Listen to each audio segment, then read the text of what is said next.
This show is brought to you by my friends at Alliance and Trust. Do you know where your money is invested? Chances are that your hard-earned dollars are being used to fund the woke mob. In these crazy times, investment managers are using your money to support their woke ESG agenda. Many of you are already boycotting and closing up your wallets to stores that blatantly display evil, but do you know what your IRA, 401k, and other investments are supporting? Alliance and Trust can show you exactly where your money is going and help you make the necessary changes to align your investments with your values. Go to friendofbryce.com to talk to an Alliance member today and get a free values alignment report to make that change today. I'm a proud client of Alliance and Trust, and this is a paid advertisement.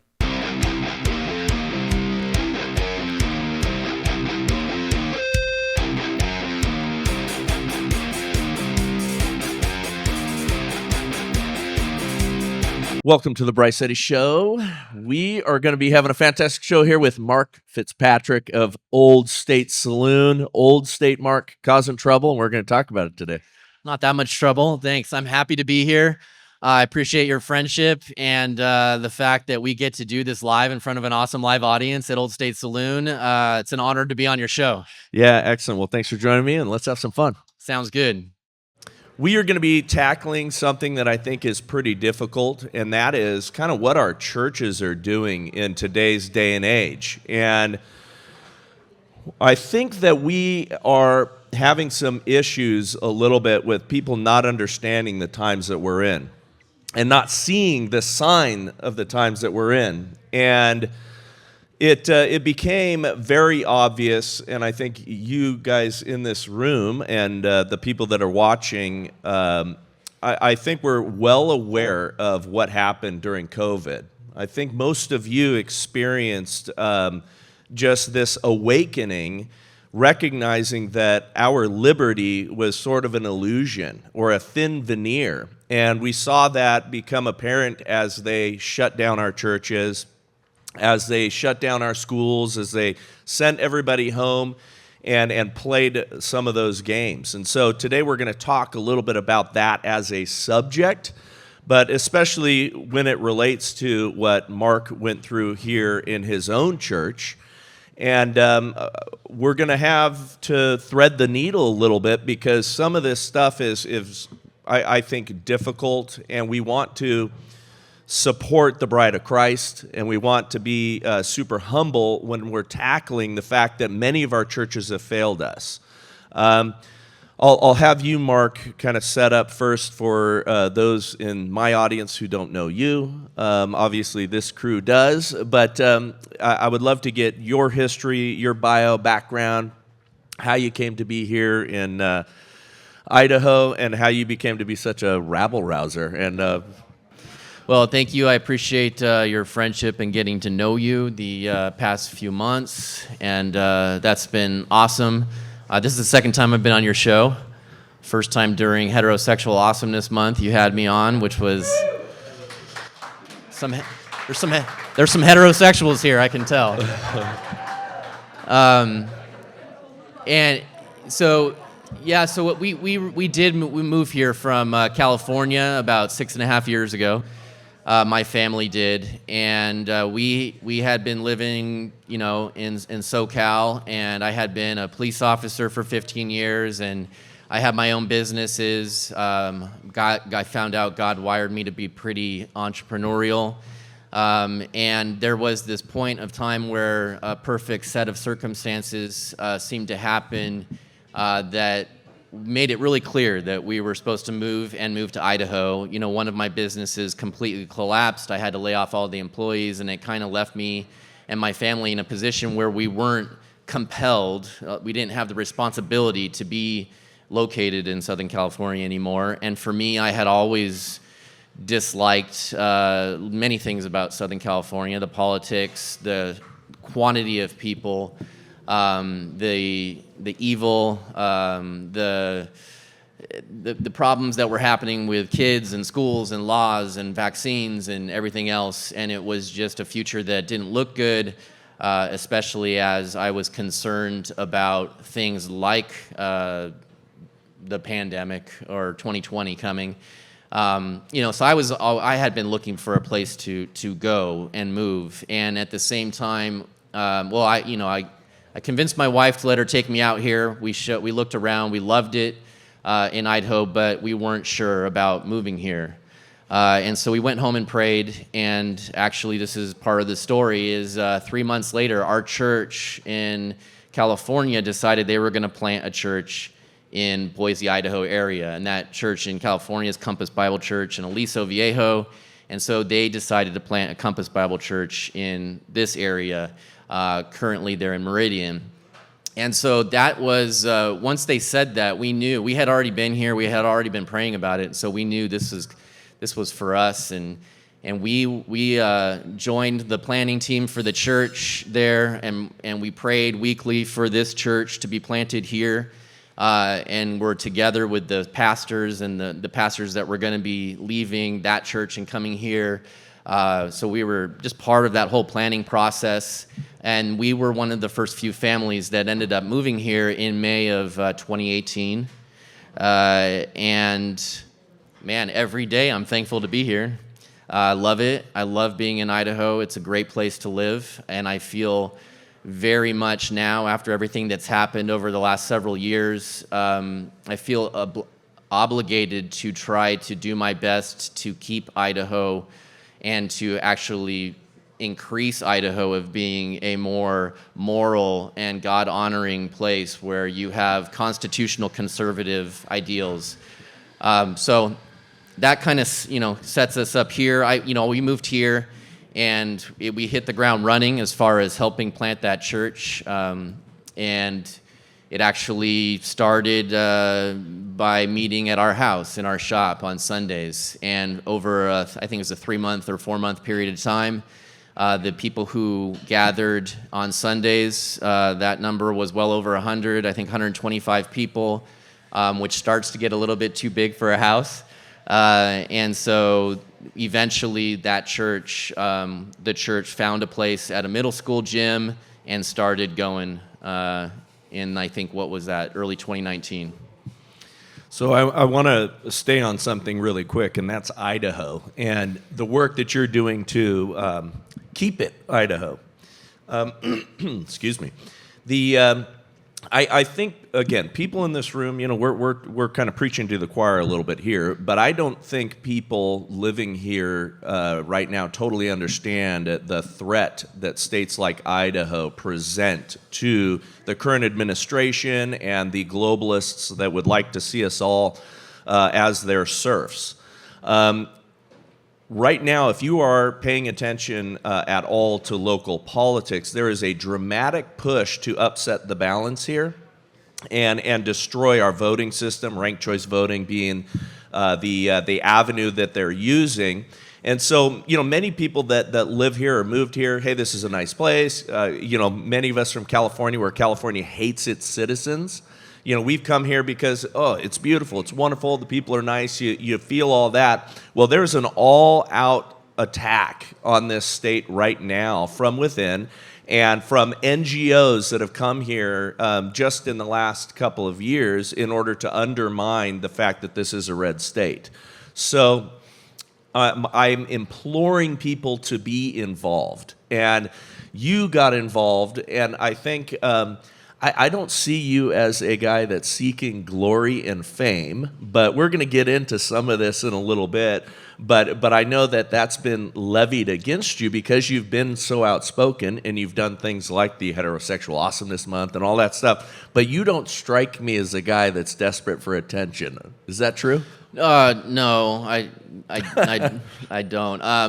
I think I've gotten to a point over the last several years where I just realized there is so much deception in this world, and it's so evil. Things have gotten so evil, and I just so sick and tired of it that I'm just ready to stand up for truth and proclaim proclaim Christ as King boldly, and to do it in front of whoever, whenever I can, and to keep pushing that truth. Jesus is the way, the truth, and the life, and I think I'm ready to do anything for Christ. Everything that my wife and I have control over belongs to God, and it's really His, and we're just stewards of what He's given us. So we're pushing forward to help proclaim truth and to tell people about the gospel message, and that's the mission. And even if it means to the point of embarrassment or losing a business or even to the point of death,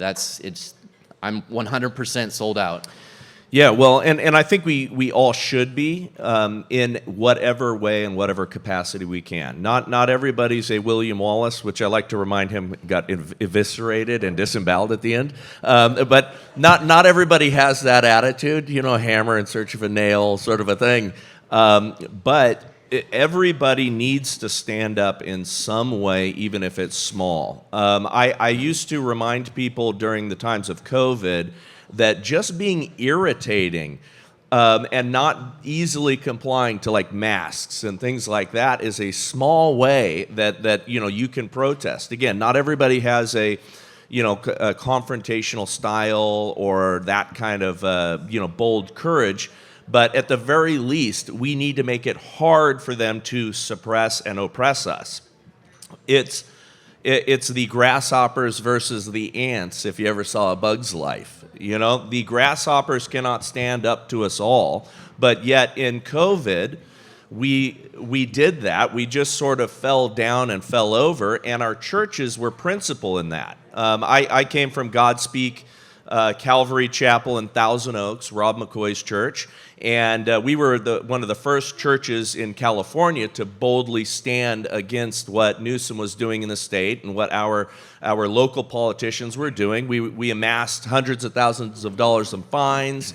We were openly defiant, and it had an effect because it caused a bunch of other churches to also open. We ended up winning our fight against the government, and it became a national news story. So fast forward to this time, we are still seeing churches that believe that they should not be involved in the ecclesia or the public square or in politics, which is the simple definition is how we organize ourselves. And there have been steps, and I believe it's been spiritual warfare against the church going back to 501c3 status and the Johnson Amendment and some of these things that have gotten churches to have this false idea that they should not be bold and they should not participate in organizing our society. And that's how we got to where we got to. And this ties in to what we're going to talk about, which is you got kicked out of your church under a church discipline, and I put that in air quotes, style model, as if you were in some great sin, and we're going to get into the details of that. But you were thrown out for being bold in this place and really outside of the church. So let's set that stuff up for. Yeah, so we're going to go through this story a bit. I'm going to do my best to kind of just lay out the facts, lay out some history. There will be some detail here. And some of that is for a lot of people who are confused about what occurred. I know if you're watching right now and you're not a follower of Christ, if you're not involved in church, or if you're one of my haters that always attacks me and sends me nasty photos and everything, this is probably not for you. It's not really something that would be understandable to somebody who's not part of a church.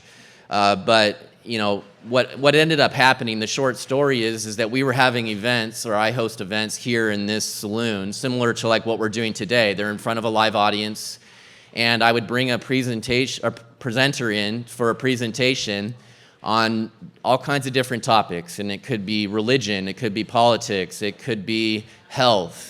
It could be about corruption in the government, in the CIA or FBI. It could be conspiracy type of theory stuff.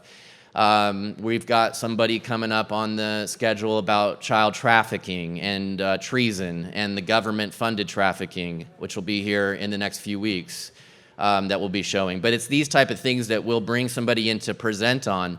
One thing that's unique about our presenters and what we do here at Old State Saloon is that everybody who comes here has to be willing to take Q&A when they do their presentations.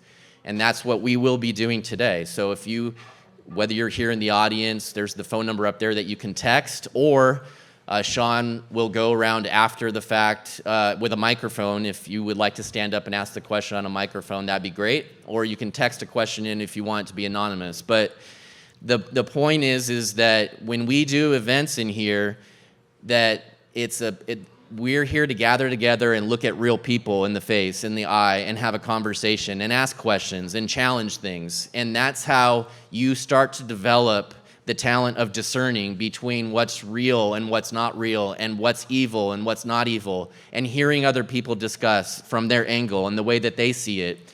And you would have maybe a non-Christian meet a Christian, and the Christian could explain biblically why something matters, and how they see it because of the foundation that's been laid scripturally. So these are the type of conversations that happen as a result, and that's what my hope was.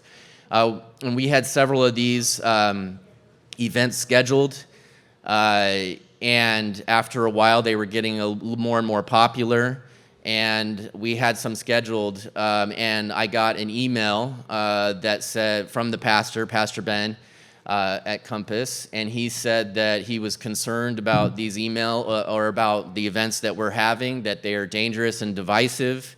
And ultimately, and we'll get into the details of that email and everything, but ultimately, I was told that I either need to stop doing those events or leave the church. At which point I told him I don't want to do either of those two things. But, it got to the point where they told me I was not allowed to come back to the church, come back on campus, got in front of the entire church on a Sunday, and gave the explanation that I'm no longer permitted to come back on the campus. I think we're gonna roll a clip of that right now, so go ahead. Now, our final announcement this morning it's never an enjoyable one for a pastor to make, but it is one that's sometimes necessary to make for the purity and the unity of the church. There are times where we do have to ask someone to leave our church and not be a part of our church in order to protect these things. And as some of you already know, our pastors have had to do this recently. We asked Mark Fitzpatrick to leave our church. We asked him to stop publicly promoting events and ideas that were both divisive, as a threat to the unity of the church, and dangerous, as a threat to the purity of the church. These events and ideas, just to be specific, included public claims that churches like us, and most churches, that organize as 501c3 nonprofits are sinfully compromising and need to repent. That's divisive and untrue. Assertions that the Bible teaches the earth is flat, that's also untrue and can be divisive. A speaker implying that the Jews are the ones really in power and destroying Christianity in America, that's dangerous. A speaker claiming to have died and gone to heaven and spoken to Jesus and been sent back, that's also dangerous. And Mark expressed no intention to stop and defended these events as, quote, seeking truth. But we believe this is a misguided notion of what the truth is and how to seek it. Throughout this process, the pastors have expressed our love for Mark, our appreciation for his history of involvement in our church, and our desire for him to repent. That is still earnestly our desire, and we encourage you to pray for that too. And if you have any questions or concerns about this for the pastoral team, we are available and absolutely willing to discuss them with you. We have nothing to hide and want to shepherd you through this if you have any questions in any way possible. He goes on to read a couple scriptures that we're actually going to bring up later, but that was the basic, and then he let everybody know that to not associate with people that do these types of things that I do.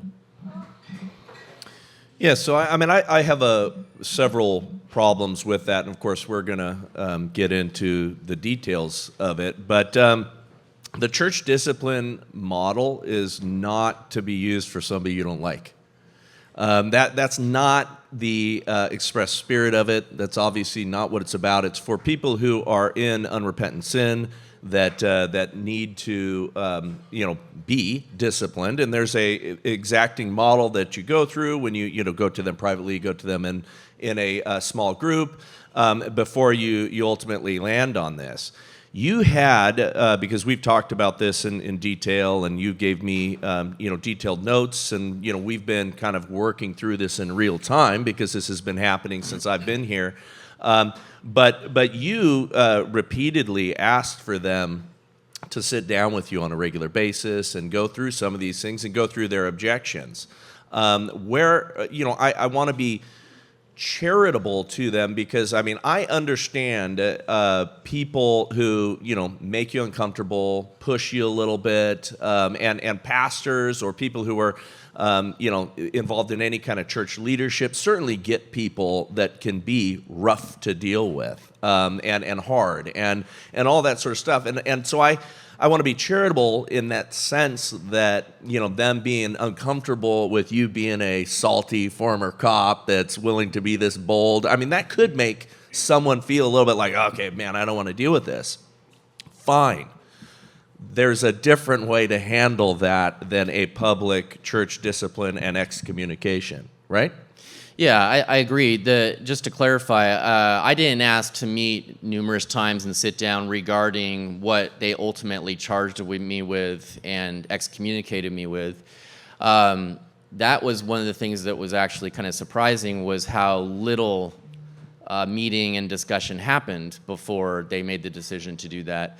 But that was an email. But if we kind of look back at the history of it, during these times where we witnessed the government do what they've did, and we see the deception that's been taking place, and we have doctors that were risking their entire lives and careers that were coming forward, that were being silenced and censored and calling out problems with the pandemic and the vaccines and everything like that.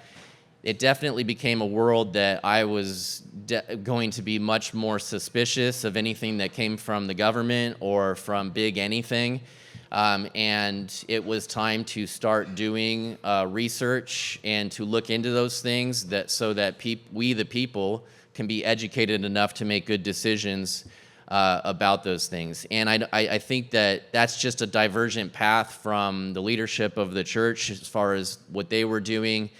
They have numerous times indicated that people shouldn't be digging in and researching these things, and that it could be problematic, divisive, sinful to do so. But so we were just kind of going on these divergent paths. And prior to that, my wife and I had been leading as life group leaders for a few years, and as I noticed more and more that the way I looked at things were differing from the pastors, I asked if we could step down as life group leaders. I didn't want to be a mouthpiece for them, nor did I want to feel like I needed to be censored. So I just felt like it was the right time to step down. After a few meetings that we had with them, they agreed, and we stepped down as life group leaders. Now, what was their response specifically with COVID? Here locally, and then also in Southern California, were they one that shut down? What was the history there? I can't speak to the details of what they did in SoCal. I remember hearing things that made me feel like, wow, I can't believe they're doing that. But it was sort of this half-compliant type of thing and being shut down for quite a bit longer than I would think that they should be. But they have more of a, when they look into Romans 13, there is the command to obey your governing authorities, and I really feel like when they do that, there is a misunderstanding of what the governing authority is. In this country, it is we the people. We are a constitutional republic, and this is not Nero. There's no King Nero here. This is we the people, and the Constitution stands as the law of the land, and any law or rule or anything that goes against the Constitution is repugnant and no law at all. If we don't look at our government like that, then we are going to lose this beautiful thing that God gave us from the get-go, that we have been given we're supposed to be good stewards of that government. And that means that if we don't partake in that and don't keep that and do it in a way that's biblical and right and true, and we stay out of that, then slowly but surely Satan will prevail and put people in high positions, and he will be creating laws and getting people into office that are evil. And then after a while, you're sitting there looking at a situation where we have half-naked men reading books to children in libraries, and you're wondering, how did we get here? So that's like kind of the different way that we look at Romans 13 is really an understanding of what kind of law we live under and what our responsibilities as Christians are. So that was also a frustrating point with the leadership. Election season is upon us, but we vote every day with our dollars. Look, we can no longer put the blame on ignorance. I'm telling you, we need to make a stand now. Don't let your money be spent on evil by promoting the woke mob and their ESG agenda. Yes, I'm talking about your investments. Instead, find out where your money is invested and get a free values alignment report with my friends at Alliance and Trust today. Go to friendofbryce.com to talk to an Alliance member to make a change today. I'm a proud client of Alliance and Trust, and of course, this is a paid advertisement. I mean, that is simply true that, we are Caesar, essentially. And I think that it's the poor education that's happened in this country intentionally, by the way, with our school system that has helped us to forget that. The other part of that, though, truly is, let's say, we are under a king. When the king invades God's spaces, we are to push back. It's render unto Caesar what Caesar, and God what is God's. When they are, trafficking our children, when they are, attempting to own our kids, California believes that the state owns your children. The left does. The Marxists do. And when they are invading those spaces, we are compelled to stand up to them. And I asked on the COVID idea because it does tell me a lot about the mind frame of a church leadership group. If they aren't recognizing some of these things at the outset, I think there's a real problem.